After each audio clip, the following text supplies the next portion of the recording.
होती. एक होतं बोकोबा, दुसरं होतं सोकोबा, तिसरं काळोबा आणि चौथं साळोबा. एकदा काय झाला, आजी गेली बाजारात, मात्र रवली घरात. आजीने लोणी उंचावर ठेवला.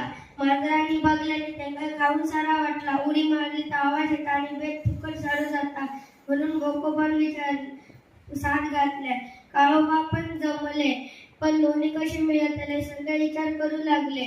बोकोबा होतो हुशार, त्याने सांगले, सोकोबा आपण एका वेळी उभे राहा, झालो तरी बेत ठरलो असा.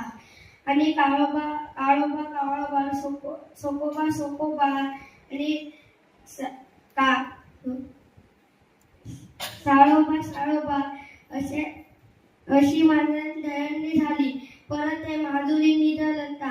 ह्यांका हकडे थकडे बघल्या. मांजरांची दहीहंडी बघून त्याला लय गंमत वाटली. आजी आजी लवकर ये, मांजरांची दहीहंडी बघ. हो, आवाज ऐकल्यावर मांजरांनी लोणी टाकून पळून गेली.